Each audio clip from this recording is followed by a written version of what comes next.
primera entrevista de nuestro canal de YouTube de museos y estamos nada más y nada menos que con Lourdes Moreno, directora artística del Museo Thyssen, que nos ha recibido muy amablemente en las instalaciones del Museo Malagueño.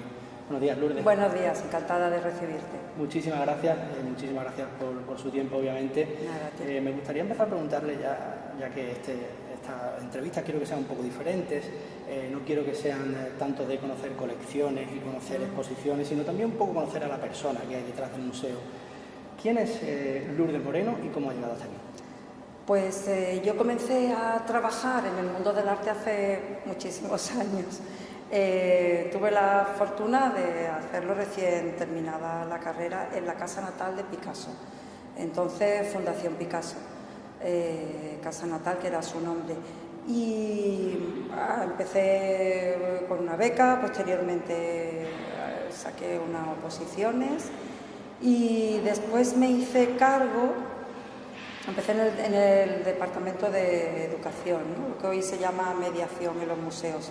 En la casa natal se llamaba promoción cultural y me hice cargo de las colecciones, entonces muy incipientes de la casa natal. Yo siempre pensé, porque la institución surgió como una biblioteca y centro de documentación, siempre pensé que la casa natal era un lugar único en el mundo por ser el espacio singular donde había nacido un artista de la talla de Picasso y que era un lugar que merecía ofrecer al público que lo visitaba, pues, tener colecciones de arte para explicar, ¿no?, un poco la labor que había desarrollado el maestro malagueño. Era muy difícil, por supuesto, adquirir obras de arte, pero sí era posible hacerlo con obra gráfica. Y así posteriormente, pues dentro de un proyecto importante con el ayuntamiento de la ciudad, se adquirió primero la colección Janlón, que son más de 200 litografías realizadas por Picasso en el taller Murloc, posteriormente el cuaderno de la señorita de Aviñón, preparatorio para el famoso cuadro de 1907, y junto a esos dos grandes hitos, dos grandes corpus de colección, pues también fuimos adquiriendo cerámica y obra gráfica de otros artistas, de manera tal que hoy la colección de la Fundación Picasso pues es realmente interesante, ¿no?, a ese nivel. Y después, pues por avatares del destino, también fui directora de esa institución durante 6 años, después de haber sido la conservadora de estas colecciones y responsable de su formación. Y después pues me llegó la oportunidad, a través de un proceso de selección, de estar en este museo, en el cual llevo 11 años y, bueno, muy satisfecha. Un viaje muy intenso. Sí, intenso, sí, sí. ¿Y cómo de diferentes llevan las riendas de una fundación y las de un museo? ¿Hay alguna diferencia? Hay muchas, porque son estructuras muy diferentes a nivel económico, a nivel de personal, de plantilla de personal. Son estructuras completamente distintas, así que ha sido una labor de aprendizaje importante y también de flexibilidad y de capacidad de adaptación, pero confieso que ha sido también apasionante, así que pues son instituciones muy distintas. Y no sé si merece la pena desde un punto de vista personal dedicarse a la gestión cultural, porque tengo varios conocidos que están en este mundillo y que me dicen lo mismo, dicen, esto no hay personal, no hay dinero, es una pelea continua. No sé para usted cómo ha sido estos 20 años o más de experiencia. Bueno, yo creo que en el mundo del arte nos dedicamos por vocación, ¿no?, y porque tenemos fe en un proyecto que en definitiva es social, ¿no?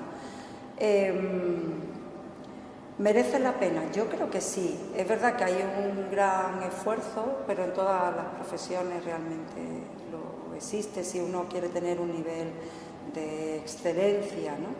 Es cierto que en los museos no se acaba nunca. Yo nunca doy por finalizado mi trabajo. Siempre se puede aprender más, siempre se puede hacer mejor, siempre se puede construir algo nuevo o añadir algo a un proyecto. Simplemente es que el día se acaba, hay que dar por finalizado hasta donde se ha podido hacer, ¿no? Pero sí, son trabajos de vocación y entonces si no tienes esa vocación, pues es más difícil, ¿no? Y teniendo en cuenta esa vocación, ¿qué ha sido lo más ingrato que ha vivido o lo más grato que ha vivido a lo largo de todo este tiempo? Lo más ingrato, compatibilizar mi tiempo profesional con mi tiempo familiar. Soy madre y ha sido difícil, complicado, complejo. Y lo más grato, pues lo más grato es saber que estamos, o yo lo siento así al menos, en instituciones que son herramientas para una sociedad mejor.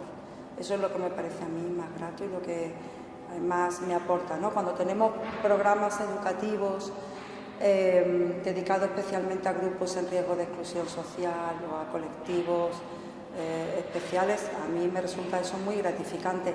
Y también a todo tipo de públicos, porque el arte es beneficioso para todos, en diferentes niveles de aceptación y de conocimiento de cada tipo de público, ¿no? Y hablando de ese conocimiento y de todo lo que conlleva, ¿cuáles son los requisitos imprescindibles para un buen gestor? Sobre todo teniendo en cuenta que no es solo gestionar una institución, sino casi que es también ya un dinamizador cultural y social. ¿Qué requisitos debe tener un gestor para Pues un gestor debe de tener flexibilidad, debe de tener capacidad de escuchar y de atender, debe tener capacidad también de comunicación, debe tener también conocimiento. Yo creo que son, sí, diferentes características y cada gestor las aplica, ¿no? Con su carácter y con su manera de No es fácil, casi que se tiene no, que no tener es fácil. innatas esas cualidades. Yo creo que eso no se aprende. Sí es verdad que se mejora, no se aprende, pero sí es verdad que se mejora y que hay un camino en el que uno también se va autoanalizando y corrigiendo también, ¿no? A medida que vas aprendiendo y vas teniendo más experiencia. Una de las cosas que ha tocado, ahora que estamos hablando de la sociedad malagueña, es la relación con este barrio, por ejemplo. Recuerdo que he visto algunas entrevistas suyas en las que hablaba de que este barrio no era un barrio muy deseable ni que tenía mucho atractivo antes de que el museo se instalara aquí. Entonces, ¿por qué el museo se instala en este barrio precisamente? Pues el museo está aquí, creo, por el edificio, por el Palacio Villalón, que es un edificio de arquitectura civil malagueña pues muy emblemático. No se instala en sí por el barrio, es que realmente estamos en el corazón del centro de la ciudad de Málaga. Entonces eso hace que se escogiera un edificio con capacidad suficiente para poder albergar el museo en pleno corazón de la ciudad, porque claro, los edificios históricos suelen estar en esos entornos urbanos, céntricos, ¿no? Históricos, y este era el caso. Luego el museo ha tenido el poder de transformar el barrio y mejorarlo, el poder de hacer que esta zona, que mantiene aún, que eso también es muy hermoso, mantiene aún muchos comercios de clase media de la ciudad, que no son las grandes firmas internacionales que podemos ver en otros lugares, es decir, una zona que ha podido mantener cierta identidad y cierta relación con las raíces de la ciudad, ¿no? Y eso a mí me parece que es hermoso, ¿no? Que el museo haya contribuido a mejorarlo, pero manteniendo parte de esa esencia. Y al ser un museo, como ha dicho, en un edificio renacentista, ha tenido muchísimas modificaciones, pero una de las cosas que debe ser difícil es gestionar un museo que no se puede ampliar, que no puedes ir construyendo edificios alrededor de almacenes y diversas instalaciones que se pueden hacer. Y esto, entonces, ¿cómo se hace? ¿Cómo se gestiona todo esto? Y cómo, cuando uno quiere ampliar por necesidad la mayoría de las veces, ¿cómo se hace? Pues sí, eso lo tenemos también claro. Estamos en un centro que ya está urbanizado, construido y que es prácticamente imposible. El museo tiene 7.000 metros cuadrados, 5.000 están destinados a visita pública, es decir, solamente hay 2.000 para área de trabajo del personal y de almacenes, y es verdad que es un museo muy ajustado en su espacio. La verdad que en estos 10 primeros años de vida del museo, bueno, ahora ya tenemos 11, pero nuestra principal preocupación, ocupación, más que preocupación, ocupación, ha sido sentar las bases del museo, porque era una institución nueva, ¿no? Y ha sido la ocupación principal la de poner esos pilares que sean lo suficientemente fuertes, ¿no? Y sólidos, y definir pues una estrategia, definir una forma de trabajar para el equipo, ha habido también una formación interna, marcar la personalidad propia del museo a la hora de hacer las exposiciones o a la hora de trabajar en educación y en mediación. Entonces, de momento los espacios no han sido la preocupación fundamental de la institución. De momento, en esta década, ha sido trabajar para todo tipo de públicos y en especial para los malagueños. Así que, bueno, eso es un planteamiento quizá más de futuro, que en su momento cuando llegue, pues ya se verá.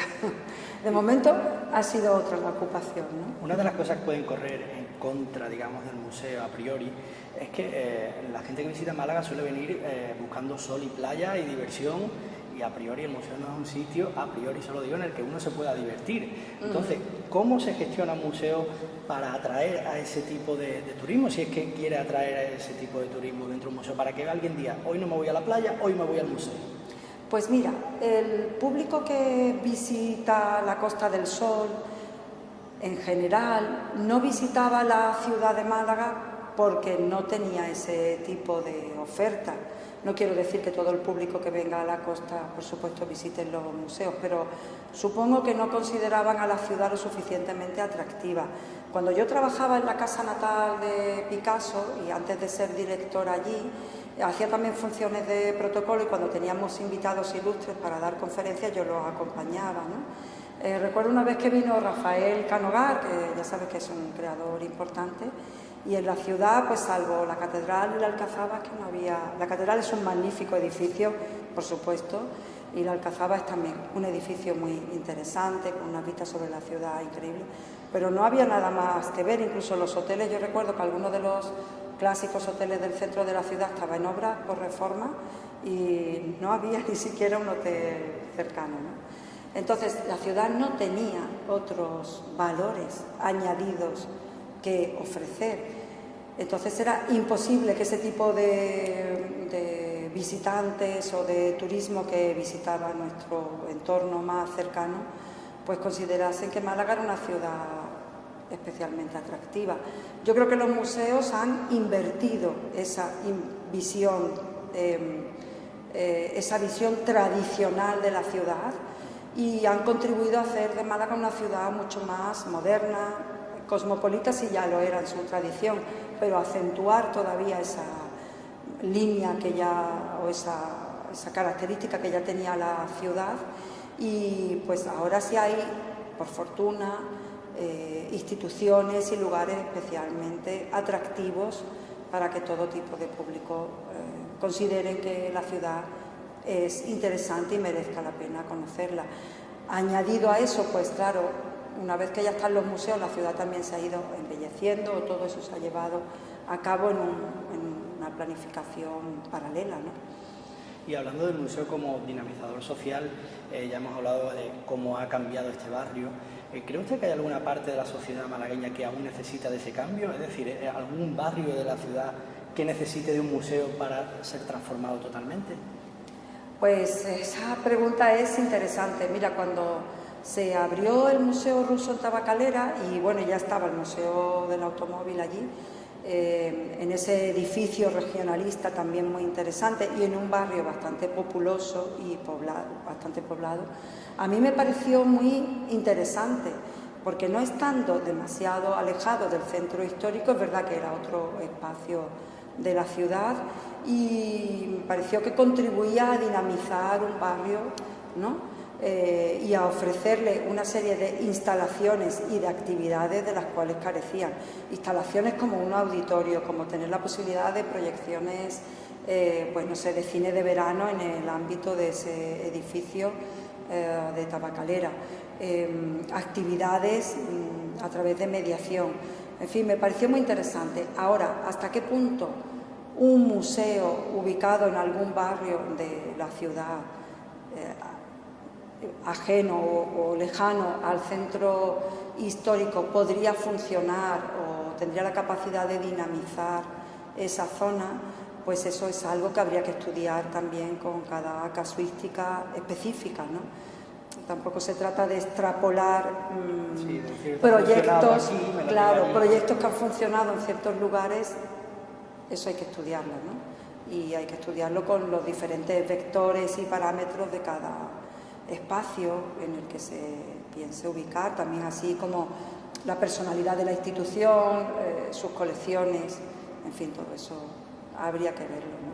Y pensando así en esa línea, ¿cree usted que es necesaria una gran alianza de museos en la ciudad como se está intentando llevar a cabo? Es decir, conocer a Málaga como la ciudad de los museos. Yo creo que a Málaga ya se la conoce, la ciudad de los museos. Cuando yo viajo, por motivos de trabajo, nuestro trabajo nos permite ponernos en contacto con otros directores de museos, conocer otras colecciones. A veces son viajes muy rápidos, que están hechos para lo que son. Ha habido un cambio fundamental. Si yo antes tenía que explicar al director con el que me iba a ver o al conservador de una institución de dónde procedía, ahora son ellos los que me preguntan qué ha pasado en Málaga, qué está ocurriendo con vuestra ciudad, qué habéis hecho, enhorabuena, en fin. Eso ha cambiado sustancialmente y yo estoy hablando de un tiempo, relativamente largo, ¿no? Porque yo he estado en la casa natal de Picasso 22 años y 11 ahora en este museo, o sea que es un periodo que se puede decir, ¿no? Son 3 décadas prácticamente. Sí. Y eso ha cambiado, ¿no? Entonces, una alianza de museos, bueno, es probable, pero es que eso ya, la marca ya existe hacia el exterior. Luego las relaciones entre los museos son fáciles, hay muy buena comunicación. No hay ningún tipo de rivalidad. Yo no considero. Porque una exposición, nosotros tenemos que traer más visitantes con otra exposición. No, en absoluto. Yo creo que hay muy buena relación, yo creo que todos contribuimos a hacer marca de ciudad y a hacer ciudad, más que marca, que es como un poco más artificioso si quieres, todos contribuimos a hacer ciudad y todos yo creo que somos conscientes de que estamos dentro del mismo universo y que nos ayudamos. Si quizá la ciudad con un solo museo a lo mejor no tendría la capacidad de atraer a un determinado tipo de público, cuando la oferta es mucho más diversa, pues esa capacidad es más amplia, ¿no? Y yo creo que somos conscientes y bueno, luego cada uno tiene su personalidad también, así que no... Todos son compatibles, ¿no? Sí, yo pienso que sí, que hay museos de arte contemporáneo, hay museos del siglo XIX, basados en esa cronología. Yo creo que sí, ¿no? Y otros del XX, otros con el nombre de Picasso. Yo pienso que es una oferta muy completa. Que yo creo que es completa, que abarca siglo y medio, 2 siglos y que es muy completa. Sí. Pasando a hablar un poco de las colecciones, estamos en una sala magnífica, rodeado de cuadros de gran belleza, como este Julio Romero de Torres. Me gustaría saber, porque básicamente el museo es un organismo vivo, que cuenta una historia a través de las obras. ¿Y cuál es la historia que cuenta el Museo Carmen Thyssen? Pues el Museo Carmen Thyssen cuenta una historia además muy interesante. Cuenta desde el siglo XIX hasta la primera mitad del XX aproximadamente, la historia de la vida cotidiana de las personas. Yo creo que por eso es un museo especialmente cercano al público y por eso pienso que ha tenido una capacidad de enraizar con la población malagueña y también de que quienes nos visitan desde fuera pues comprendan ciertos aspectos de la cultura española, porque se trata de arte español. Pero si bien hasta ahora los museos en general, porque este tipo de pintura se ha mostrado, pero no dedicada de forma tan compacta en una colección a este tipo de pintura, pues ha habido museos que han mostrado los grandes premios de la Academia del siglo XIX, la pintura religiosa, la pintura de historia, el retrato cortesano. En esta ocasión el Museo Carmen Thyssen Málaga lo que muestra es la pintura que realmente coleccionaba o estaba destinada a las casas de una clase media y burguesa de esa época. Entonces yo creo que eso le da una personalidad singular y le da también el tener ese pulso que conecta bien con un mayor grupo de población y sí, yo creo que es eso. No sé si es el caso de este museo, pero siempre se ha tendido a hacer un poco de relación entre la política y el arte. ¿Qué importancia tiene la política a la hora de elegir, por ejemplo, puestos directivos o puestos de gestión? ¿Cuánto de política y cuánto de arte hay realmente detrás, en el backstage, digamos, del museo? Pues mira, yo creo que cada museo en ese sentido es diferente y singular, ¿no? Y no podría responder por otros. En mi caso fue un proceso de selección y así fue como llegué a esta institución. Y entonces, pues en otras cuestiones sí existe, ¿no? Pero bueno, que en ese caso... En este caso un poco diferente porque hay una dualidad, hay también un gestor, el señor Ferrer. Y no sé si es fácil llevar una coordinación, porque hay dos puestos que no es muy común, que un museo lo dirijan entre dos personas, digamos, al mismo nivel. ¿Cómo es esa relación? Si es fácil, es difícil llevarla, supongo que hace falta muchísima coordinación. Pues mira, es necesaria la coordinación y el diálogo, pero como en todas instituciones, yo creo que a lo largo del tiempo hemos aprendido a ver las virtudes de que exista una bicefalia, que la tiene. Y entonces hemos aprendido a ver pues, la parte positiva de ese engranaje y a comenzar a utilizarlo. Y entonces yo creo que eso ha ido en beneficio de todos. Y a mí me parece que eso lo ha dado también la experiencia. Obviamente, cuando llegamos aquí, en mi caso, pues yo había sido directora gerente de una institución, pues tienes que aprender a llevar otro paso, pero se aprende y luego tiene también sus beneficios y eso también es importante, ¿no? Y necesario en la vida, hay que adaptarse, hay que tener capacidad también de equilibrio, ¿no? El equilibrio es muy importante en todas las relaciones humanas y así que a mí me ha parecido que ha sido un aprendizaje. Está siendo toda una experiencia interesante. Sí. Y teniendo en cuenta que el Museo Carmen Thyssen tiene como referente, digamos, a su hermano mayor ahí en Madrid, el Museo Thyssen, ¿cómo es exactamente la relación que une a los dos museos? Pues mira, la relación, el vínculo más importante es el de la figura de la baronesa Carmen Thyssen. Ella es la que une, es el cordón que une los dos museos. Por lo demás, la relación es fantástica, tanto con su equipo directivo como con el técnico. Pero luego somos dos instituciones distintas. Ellos son un museo estatal, con una colección definida con su propia personalidad, además muy singular, especialmente singular en las colecciones del Estado español, por todo lo que aporta. Y nosotros somos un museo local, también con otra personalidad y con otra colección que también define pues, nuestras actividades y nuestra puesta en escena y nuestra narrativa y nuestra labor. Así que pues tenemos ese vínculo, que es un vínculo también muy especial y bueno, pues así funcionamos. Ellos es verdad que estuvieron muy cercanos con nosotros cuando fue la inauguración de esta institución. La primera exposición fue comisariada por su director y por uno de sus conservadores y bueno, y el equipo la verdad es que ayudó bastante al equipo de este museo a ponerlo en marcha. Y teniendo esto que acaba de decir, esta visión local, supongo que el museo tiene una meta y mirando hacia el final, hacia el objetivo principal, esa meta, ¿en qué proceso se encuentra? ¿En qué parte de ese proceso se encuentra el museo? ¿Queda mucho para llegar a esa meta? ¿Es una meta que se puede alcanzar realmente? Bueno, no nos ponemos metas imposibles porque eso luego termina siendo frustrante, ¿no? Nos ponemos metas a largo plazo y otras también a corto plazo. Somos un museo local, pero somos un museo, a ver cómo decirte, es importante tener las raíces y la parte que te une a la tierra y que eso sea sólido para luego poderlo contar al mundo, ir de lo pequeño a lo universal, ¿no? Y en ese sentido yo creo que esa labor la hemos estado haciendo en estos años y bueno, queda muchísimo por hacer, por supuesto quedan muchos proyectos nuevos por crear, queda mucho por contar aún y eso pues ya lo iremos también hilvanando a lo largo. Es un museo joven, tiene Sí, los museos están hechos para perdurar en el tiempo, porque el museo por su propia definición son instituciones que conservan obras de especial valor, ¿no? Entonces están hechos para perdurar y espero que así sea, que tenga larga vida y que sea muy fructífera, ¿no? ¿Y dentro de esa vida es un museo cerrado, digamos, o se puede seguir ampliando con la compra y con la adquisición de obras?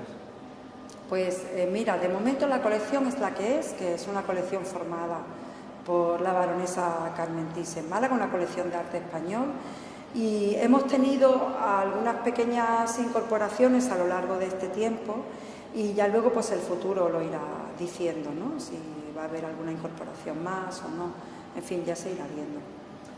Un tema que me interesa mucho tocar es cómo se vive una pandemia desde dentro de un museo, porque es algo que no ha pasado jamás, no hay precedentes de esto, de decir, bueno, pues si hay una pandemia hacemos esto.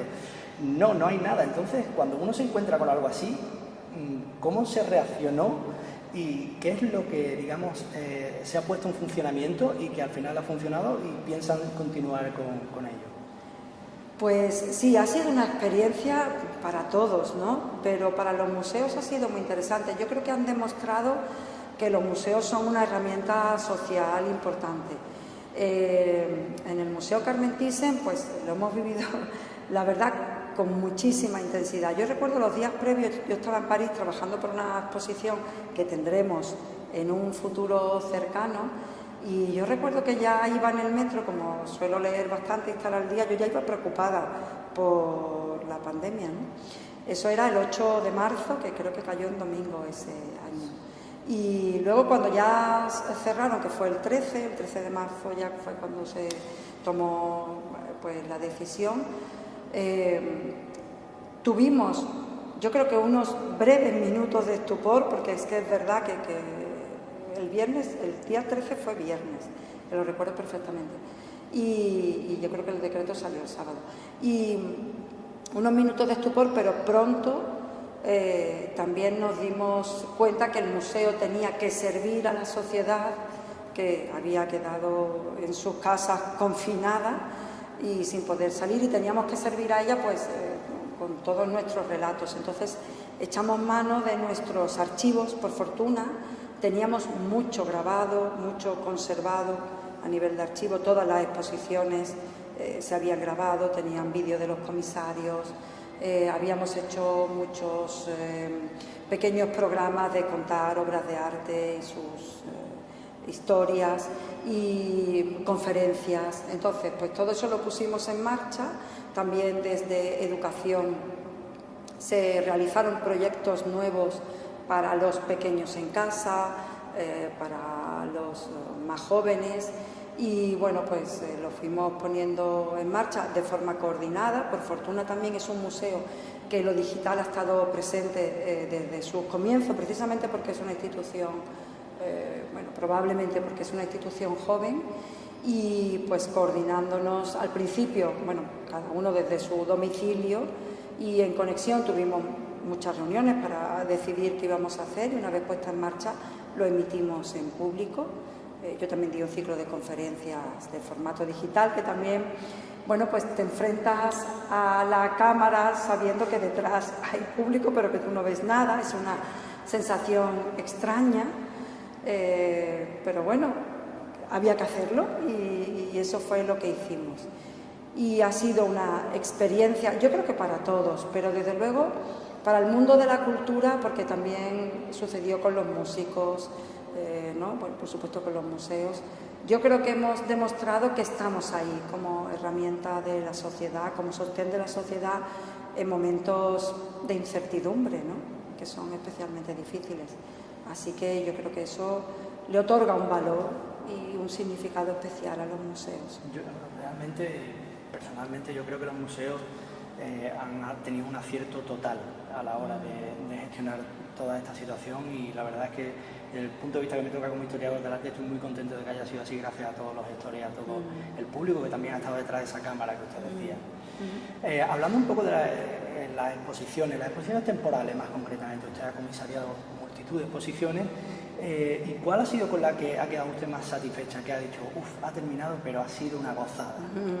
Pues mira, a las exposiciones casi, pero se las quiere como a hijos pequeños, porque son años, desde que uno tiene la idea, comienzas a formarla, te reúnes con el equipo, la cuentas, y luego te pones en contacto con otros directores de instituciones y vas pidiendo obras y tal.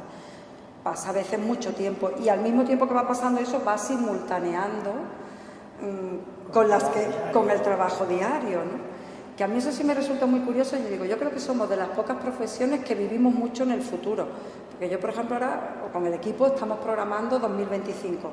Yo creo que poca población vive pensando en 2025. Sí, sobre todo cómo está la cosa ahora. Exactamente, ¿no? Pero nosotros sí hacemos eso. Y entonces es curioso cómo vas saltando del futuro al presente, cómo vas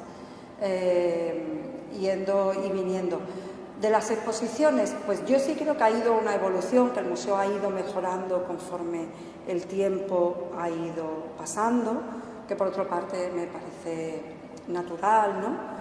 Que haya sido así, y a las exposiciones pues se las quiere a todas. No sé, si quieres que te cite alguna, pues Perversidad, que revisitamos la imagen de la mujer durante el siglo XIX, que había sido una imagen negativa, como reflejo de la sociedad de su tiempo. Hay que tener en cuenta que la historia es un ejercicio de empatía, hay que ponerse también en la piel, o intentar ponerse en la piel de una época que ya ha pasado, de la cual tenemos documentos escritos y en imágenes, y que nosotros los reconstruimos para que la sociedad sepa cómo ha sido ese pasado y cómo hemos evolucionado, o no, que a veces hemos involucionado.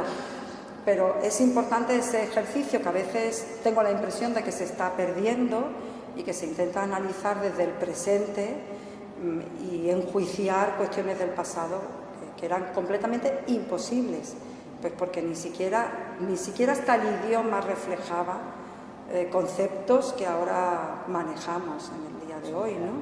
Si el idioma no lo refleja, no existe, ¿vale? Entonces, sí, exposiciones, pues yo creo que hemos ido marcando o analizando aspectos que preocupan a la sociedad a través de esas muestras.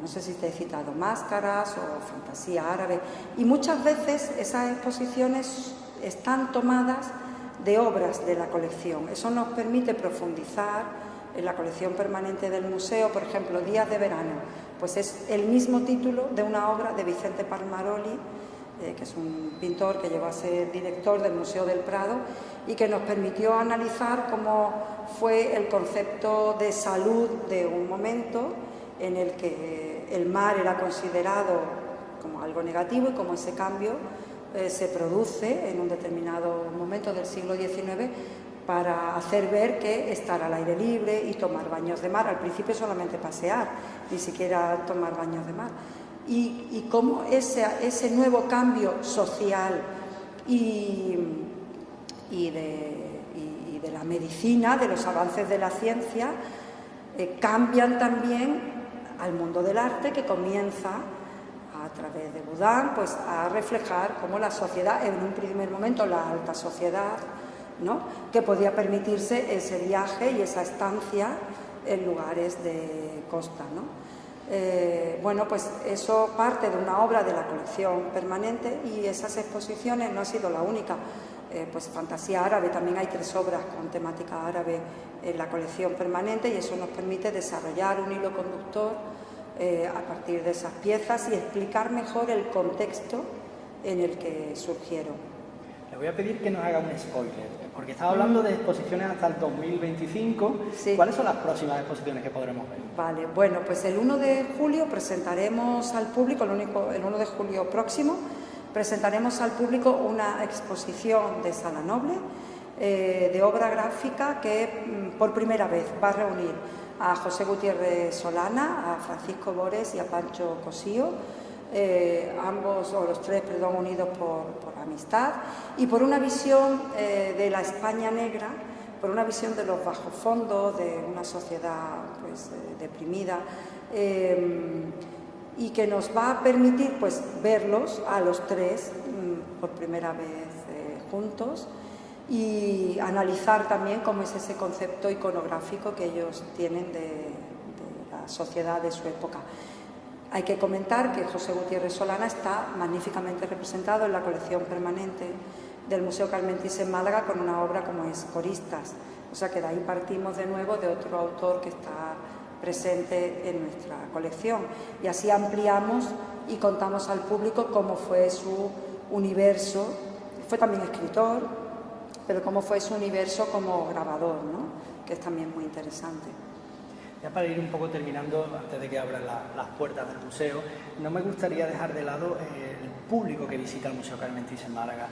Me gustaría saber, en su opinión, si cree usted que el público usa bien el museo y cómo cree que debería de ser ese uso realmente. Que lo usa bien, yo creo que sí.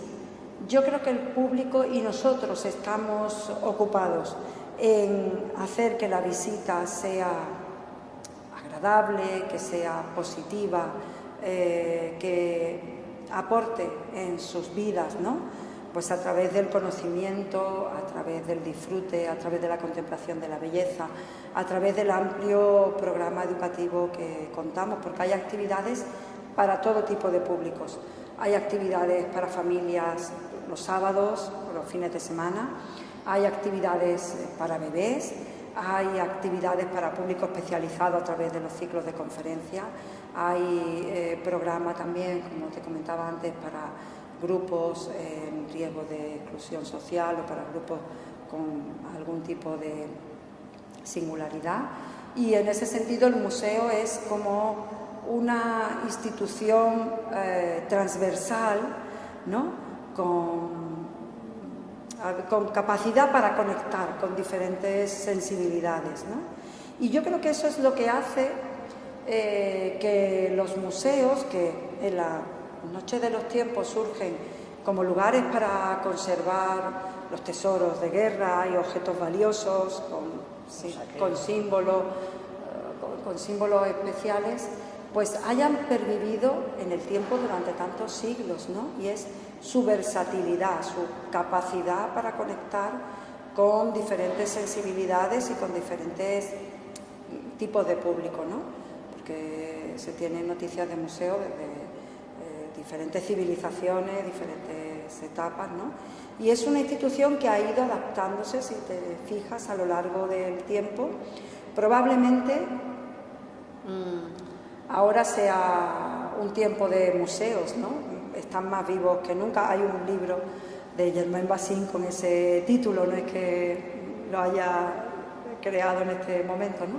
Pero me parece especialmente bello y me parece también que en este momento, también con lo que hablábamos de la pandemia y de todo lo que ha pasado y de esa capacidad transformadora que tienen las instituciones, creo que son pues una de las instituciones más vivas que hay para la sociedad, ¿no?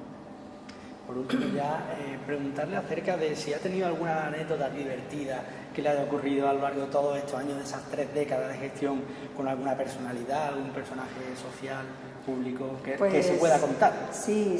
Bueno, sí, hay anécdotas. Una muy reciente ha ocurrido ahora 2 semanas.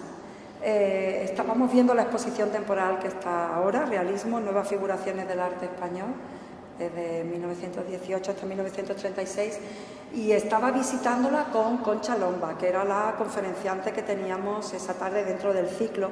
Cada exposición, para que podamos profundizar en la materia, tiene un ciclo de conferencias y vienen los especialistas más importantes de esa temática, ¿no? Y Concha Lomba era una de ellas, y estábamos viendo la exposición y comentando las obras, y en ese momento pues me vuelvo y veo a un señor con sombrero y dije, ay, se parece mucho al director del Museo de Bilbao, ¿no? Y realmente era él que había decidido visitarnos, que nos felicitó por la exposición, lo cual agradezco mucho. Vino sin avisar. Avisó cuando estaba abajo, pero mi móvil yo lo tengo muchas veces en silencio porque si no, no puedo trabajar, y estaba hablando con nuestra conferenciante y me estaban avisando de abajo, ¿no? Y no lo había visto. Y entonces, pues nada, nos dio mucha alegría vernos y bueno, pues sí, fue una sí, simpática sobre todo, ¿no? Que había querido visitarnos así de forma rápida y casi de incógnito y bueno, muy bien. Y ya lo último, me gustaría que usted misma dijera a la cámara dónde pueden seguir todas las actividades del Museo Carmen Thyssen de Málaga. Pues todas las actividades del Museo Carmen Thyssen en Málaga están en nuestra web, en la página del Museo Carmen Thyssen, y al mismo tiempo tenemos también mucha presencia en redes. Hay también información a través de Twitter, de Instagram, y bueno, somos un museo que solemos tener bastante presencia también en los medios de comunicación tradicionales, tanto en su formato papel como digital, ¿no? Pues muchísimas gracias, ha sido un auténtico placer estar aquí con ustedes esta mañana inaugurando nuestro canal de entrevistas de museos y desearles toda la suerte del mundo de cara a los proyectos futuros. Muchísimas gracias.